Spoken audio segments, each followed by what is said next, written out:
भरभरून न्यूट्रिएंट असणारे हे भाज्यांचे 2 in 1 सॅलड, अगदी हेल्दी सॅलड आहे हे. याच्यामध्ये भरपूर कार्बोहायड्रेट्स आहे, प्रोटीन्स आहे, मिनरल्स आहे, विटॅमिन्स आहे, फायबर्स आहे, खूप सारं पाण्याचं प्रमाण आहे याच्यामध्ये. त्याच्यामुळे तुम्हाला हे उपवासामध्ये पण अगदी तरतराई देतं, एनर्जी देतं आणि पटकन हे जे आहे ते पचायला पण अगदी हलके आहे, म्हणजे पटकन पचतं. इथे आपण अगदी खूप हेल्दी असं ड्रेसिंग तयार केलेलं आहे, त्याच्यामुळे या सॅलडचा अगदी रिचनेस वाढलेला आहे. खायला तर अगदी टेस्टी लागते आणि दिसायला अगदी टेम्प्टिंग ही सॅलड देते. आणि आपण ही सॅलड अशा पद्धतीने शिजवून घेतली आहे ना, की त्याच्यामुळे त्याची जी न्यूट्रिशनल व्हॅल्यू आहे ना, ती आपण तशीच ठेवली आणि तुम्ही बघू शकता किती टेम्प्टिंग हे सॅलड दिसते आहे. आणि तुम्ही जर हे सॅलड थोडंसं गार्निशिंग करून सर्व्ह केलं ना, तर अगदी खाणाऱ्याच्या तोंडाला पाणी सुटेल.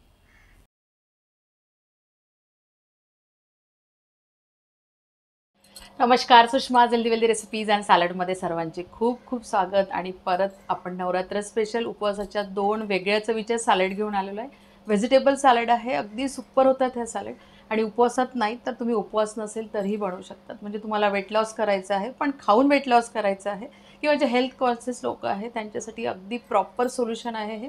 अगदी साध्या सोप्या पटकन तयार होणाऱ्या आणि सगळ्यांकडे अवेलेबल असणाऱ्या ह्या 2 व्हेजीज आहे, सगळीकडे मिळतात अगदी, आणि स्वस्त दरामध्ये ह्या व्हेजीज मिळतात. तर आपण त्याची रेसिपी बघणार आहोत. पण त्याआधीच तुम्ही माझ्या चॅनलवरती नवीन असाल किंवा अजूनही माझं चॅनल सबस्क्राईब केलं नसेल तर प्लीज चॅनलला सबस्क्राईब करा. रेसिपी आवडली तर जास्तीत जास्त लाईक करा, शेअर करा. तसेच बेल आयकॉनला पण क्लिक करा, जेणेकरून माझ्या नवीन व्हिडिओचे नोटिफिकेशन पहिल्यांदा तुम्हाला येतील. रेसिपीला एक लाईक नक्की द्या आणि चला पटकन रेसिपी बघूया.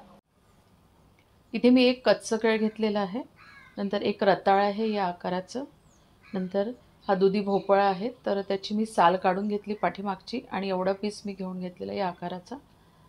आणि हा लाल भोपळा आहे, तर लाल भोपळ्याच्या ज्या वरच्या बियाचा पोर्शन असतो ना, तो मी काढून टाकला. आणि हा कच्चा आहे, तुम्ही बघू शकता याची पाट जी आहे ती हिरवी आहे आणि रंगावरून पण कळते. तर या सगळ्याला आपण पहिल्यांदा सगळं स्वच्छ धुवून घेतलेलं आहे. इव्हन केळ्यालासुद्धा स्वच्छ धुवून घ्यायचं. याला पण चांगलं पाण्यात टाकून त्याची सगळी माती काढून घ्यायची. आता मी काय करते ना, या केळ्याचे 2 पोर्शन करून घेते इक्वलमध्ये.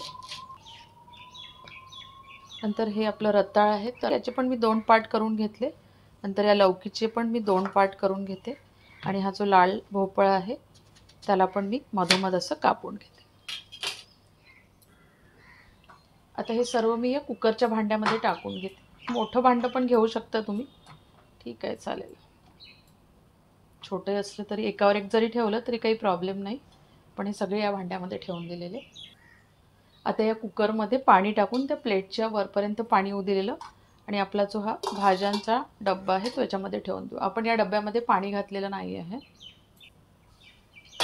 त्या डब्यामध्ये अजिबात पाणी घालायचं नाही ज्याच्यात आपण भाज्या ठेवलेल्या आहे. आता कुकरचं झाकण ठेवून आपल्याला हे शिजवून घ्यायचं आहे. तर हे हाय फ्लेमवरती मी याच्या फक्त 3 शिट्ट्या काढून घेते. कुकर थंड झालेला आहे, आपण काढून घेऊया.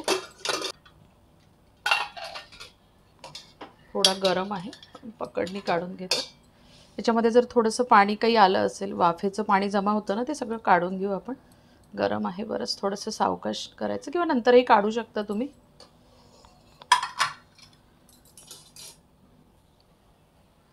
आणि तुम्ही बघू शकता आपलं हे परफेक्ट शिजलेलं आहे. म्हणजे जसं सॅलड करायला आपल्याला लागतं ना, तर तसं हे शिजलेलं आहे. कारण आपल्याला हे खूप गलगल शिजवून नव्हतं घ्यायचे, तर याला पूर्णपणे आपल्याला थंड होऊ द्यायचं आहे. तुम्ही बघू शकता रताळीसुद्धा अगदी परफेक्ट शिजलेली आहे. त्याची सालं अशी निघत आहेत वरची. आणि केळी पण आपले परफेक्ट झालेले, आपल्याला पाहिजे तसे बघू शकता इझिली त्याची साल निघतात. आता आपण या केळ्याची सालं काढून घेऊया. तर रताळ्याची पण आपण सालं काढून घेऊया. पण इथे आपण वापरलेल्या भाज्यांपैकी कुठली भाजी जर तुम्ही खात नसेल तर ती अवॉइड करू शकता, किंवा उपवासामध्ये तुम्ही खात नसाल तर ती पण अवॉइड करू शकता. आता बघू शकता हा भोपळा पण अगदी परफेक्ट शिजलेला आहे आपला, खूप गलगल झालेला नाही आहे आपला भोपळा. तर याची पण आपण ही पाठीमागची सालं आहे ती काढून घेऊ. अगदी बाहेरची लेअर काढायची, खूप जास्त घ्यायचं नाही. आणि आपला दुधी पण अगदी परफेक्ट शिजलेला आहे. आता मी काय करते ना, यातला हा एक एक भाग जो आहे तो बाजूला ठेवून देते. आणि हा जो आहे तो आपण गोल गोल राऊंडमध्ये कापून घेऊ, म्हणजे 2 वेगवेगळ्या शेपमध्ये आपण कट करणार आहोत. केळी आणि रताळी सोबत वाफवून घेतली ना, त्याच्यामुळे त्या रताळ्याचा जो लालवटपणा होता, कारण ते जांभळे रताळे होते, तो या केळ्याला लागलेला आहे. त्याच्यामुळे अशी केळ्याचा जो बाहेरचा पोर्शन आहे आपल्याला तसा दिसतो. तर हे पण असे आपण गोल गोल कापून घेऊ. आता हे तर आपल्या राऊंडमध्ये कापल्या जाणार नाही, कारण हा भोपळा आहे आणि हा पीसमध्ये होता, त्याच्यामुळे हे आपण असेच कापून घेऊया. तर हे आपले गोलवाले काप एक दुसऱ्या भांड्यामध्ये मी ठेवून देते काढून, कारण आलेले आपण हे कापून घेऊया. तर आपल्याला दोन्ही वेगवेगळे ठेवायचे आहे, तर मी हे अशा पद्धतीने कापून घेते. हे पण आपले सगळे कापून झालेले आहे. पण ते याला आपण एका बाउलमध्ये टाकून घेऊ आणि हे ना पूर्णपणे थंड झाल्यावर, म्हणजे त्याच्यामधली वाफ निघून गेल्यावरतीच हे कट करायचे. आता आपल्याला सॅलडमध्ये टाकायसाठी एक चटणी किंवा ड्रेसिंग तयार करायचं आहे. तर मी इथे 1 टेबलस्पून भाजलेले हे शेंगदाणे आहे, तर याची सालं काढून घेतलेली आहे या शेंगदाण्याची. तुम्ही सालासहित पण घेऊ शकता, पण माझ्याकडे ऑलरेडी तयार होते हे सालं काढून घेतलेले, त्याच्यामुळे मी तेच घेतले. हा अर्धा टेबलस्पून भाजलेले तीळ आहे. 1 टेबलस्पून भाजून घेतलेलं खोबरं आहे, म्हणजे खोबऱ्याचा किस आहे, जो सुकं खोबरं असतं ना ते किसून घेतलेलं आणि त्याला हलकंसं तांबूसर रंग येईपर्यंत भाजून घेतलं. हे 5-6 पुदिन्याची पानं घेऊन घेतलेली. 2 कढीपत्त्याची पानं आहे, खात नसाल तर अवॉइड करा. 1 हिरवी मिरची आहे, मी अशी त्याचे तुकडे करून घेतले आणि ती टाकून घेतली. तर ही थोडी तिखटवाली आहे, तुम्ही तुमच्या चवीनुसार घ्या. अर्धा चमचा भाजलेल्या जिऱ्याचं पावडर आहे, तर 1 टेबलस्पून म्हणजे हा जो पोहे खायचा चमचा आहे ना, तर या चमच्याने 2 चमचे. पाव चमचा काळं मीठ, स्वाद छान येतो याच्यामुळे, आणि पाव चमचा सेंधे मीठ. तर हे तुम्ही तुमच्या चवीनुसार घेऊ शकता. थोडंसं चाखून बघायचं आणि मग मिठाचं प्रमाण तुम्ही टाकू शकता त्याच्यामध्ये. आणि हा 1/2 टेबलस्पून लिंबूचा रस आहे. आता त्याच्यामध्ये 2 टेबलस्पून आपण पाणी टाकून घेऊया. इथे तुम्ही कोथिंबीर खात असाल ना, तर कोथिंबीर पण ॲड करू शकता. तिथे मी उपवास नसता आणि बिना उपवासाची ही सॅलड बनवायची झाली असती ना, तर पाव कप जो असतो तेवढी मी कोथिंबीर याच्यामध्ये टाकून घेतली असती, कारण खूप छान येतो कोथिंबीरीमध्ये पण स्वाद. आता या मिक्सरचं झाकण लावून आपल्याला याची एक प्युरी किंवा पेस्ट तयार करायची आहे. कारण मी सुरुवातीलाच सांगते की ही सॅलड आपण दोन्ही वेळेस वापरू शकतो, म्हणजे उपवासामध्ये पण किंवा उपवास नसेल तरी पण ही सॅलड खूप चांगली आहे, हेल्दी. आणि बघू शकता अशा पद्धतीचं आपलं हे पेस्ट तयार झालेली आहे. छान भाज्या मी क्यूबमध्ये कापून घेतल्या ना, तर त्याच्यामध्ये ही संपूर्ण प्युरी आपण टाकून घेऊ. आता आपण हे मिक्स करून घेऊ आणि बघू शकता अगदी पटकन आपली ही सॅलड जी आहे ती तयार आहे. अर्धा ते 1 मिनिट असंच ठेवून द्यायचं याच्यामध्ये हे मिक्स केल्यानंतर, म्हणजे काय होईल ना, तर फोडी सगळं थोडाफार आपला ती ड्रेसिंग जे आहे ते ॲब्सॉर्ब करेल आणि त्याची एक टेस्ट जी आहे ती एनहान्स होईल. आणि पटकन बघू शकता मस्त आपली ही सॅलड तयार झालेली आहे. आणि जवळपास ही 250 ग्रॅम वगैरे सॅलड ही तयार होते आणि सफिशियंट आहे. एक छोटं मील जे आहे ते 250 ग्रॅम सॅलड खाऊन अगदी फुलफिल होऊ शकतं.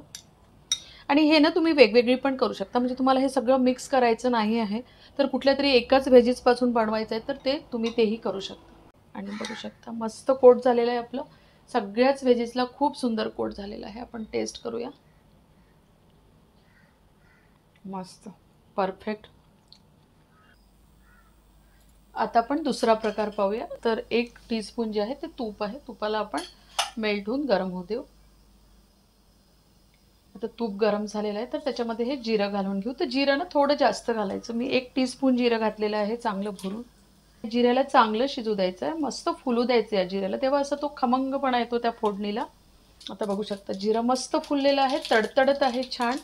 असं हे शिजवून घ्यायचं जिरं. आता गॅसची फ्लेम एकदम लो करून देऊ आणि ह्या 2 कापून घेतलेल्या हिरव्या मिरच्या आहेत, थोड्याशा तिखटवाल्या मी घेतल्या, तुम्ही तुमच्या चवीनुसार घ्या. थोडंसं आपण या मिरच्याला याच्यामध्ये होऊ देऊ, अगदी त्याचा फ्लेवर फक्त त्याच्यामध्ये यायला पाहिजे. इथे तुम्ही तुपाऐवजी तेल पण घेऊ शकता. तर बघू शकता आपल्या मिरच्या थोडासा रंग जे आहे तो चेंज झालेला आहे, म्हणजे त्याचा फ्लेवर आपल्या फोडणीला उतरला आहे. अशी खमंग फोडणी याला घालायची. हे सगळे काप आपण याच्यामध्ये टाकून देऊ. तर चवीनुसार शेंदे मीठ घालून घेऊ आणि आता गॅसचा पॉवर ना असा एकदम हायवरती करून द्यायचा आणि हे आपण मिक्स करून घेऊ. त्याला हे खूप याच्यामध्ये शिजवून घ्यायचं नाही आहे, अगदी हाय फ्लेमवरती ते सगळे मसाले मिक्स होईपर्यंत फक्त आपण याच्यावरती राहू देऊ, कारण आपले हे प्रॉपर शिजलेले आहे. अजून जर आपण याच्यामध्ये शिजू दिले तर ते गलगल होतील आणि आपल्याला गलगल नको आहे. आणि तुम्ही बघू शकता हे सगळं व्यवस्थित मिक्स झालेलं आहे.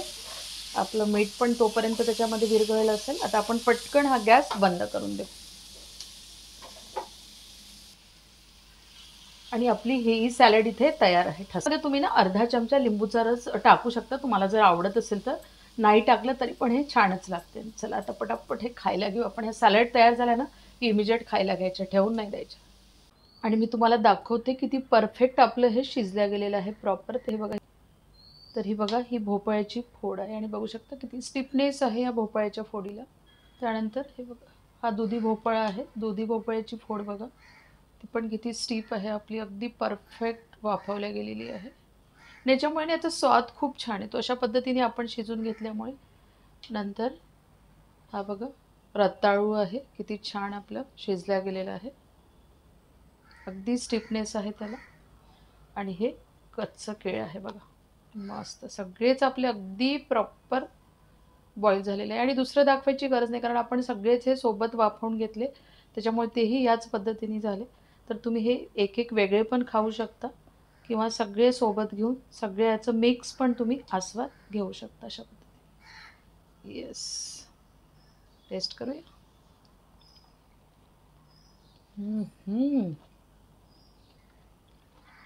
अगदी अफलातून ऑसम. सो तुम्ही अशा पद्धतीच्या ह्या सॅलड नक्की ट्राय करा. म्हणजे चवीलाही खूप छान लागते आणि अर्थात हेल्दी तर आहेच आहे.